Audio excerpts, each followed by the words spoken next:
first generation Indian Americans? I was confused. What is First gen parents are Queens. So we're okay. So you're we're first generation Indian American. Yeah. So yeah, we grew up in Queens. Flushing, well, we were born in Flushing Hospital. Most of the growing up happened outside the hospital. It was known as Booth Memorial. Oh, it was.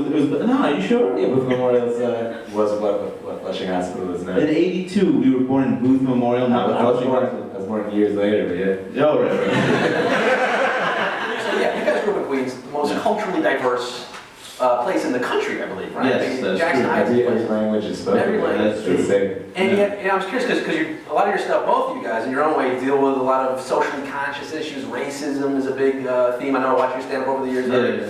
Did you experience a lot of racism growing up in Queens? Or, It's not so. I mean, there's certainly a race consciousness, Right. growing up here, and then when you leave it, I think you're more aware of it. Like I went to college in Maine. I grew up here and went to Maine. I'll fuck with your head a little bit. That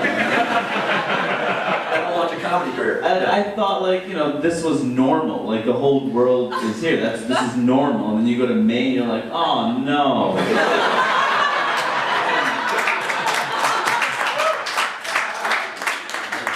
4 years. Yeah. Well, the third year I went to Wesleyan, which is in Connecticut. That was my study away. I want to get back to something normal. Middletown, Connecticut's a little. Yeah, that's definitely a step up. So I'm curious about your audience breakdown too, because I know. Is it a lot of white people? Do you find a lot of white people kind of laughing at your jokes and digging the music because they can recognize they like being made fun of, or do you have a lot of Indian Americans also looking at it? Well, here's the thing. For my travels, I've noticed it's a very, very white country. 70, 71%. Yeah, that's a funny thing. This is just a quick sentence. It's always when people say that, like, oh, white's going to be the minority. White's not going to be the fucking minority.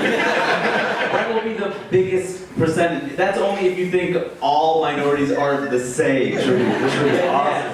People are all on that. And then you could say, well, then you're saying all white people are the same. Yes. What was your question? I wanted to make my joke, so That's like that Byron Allen show that everybody's talking about. No, that's not what the show is about.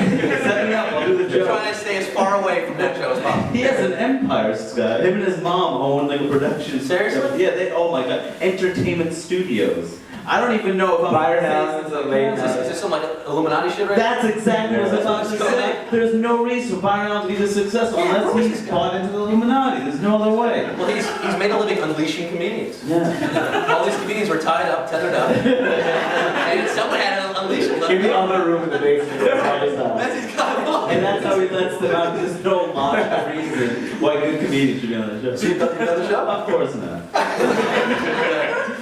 I gotta ask you guys, what's up with Dinesh D'Souza?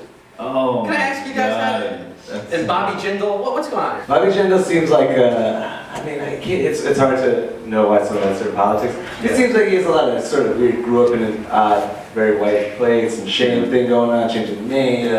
I guess he had just changed religions for his political career. Maybe He would argue that he would argue that the Lord spoke to him. That's true. That's true. Or for politics, one of those two. I remember I was reading this book, Fortunate Son, written by a guy who people said the Illuminati had killed because he wrote this unauthorized biography of George W. Bush. And one part of it is how he became born again. And it was because he woke up one morning after drinking all these Bloody Marys, and then he started throwing up in the shower. And then he just realized he had to find the Lord. And then it's like he was 41 or 42 years old. We saw Jesus in the vomit puddle. Yeah.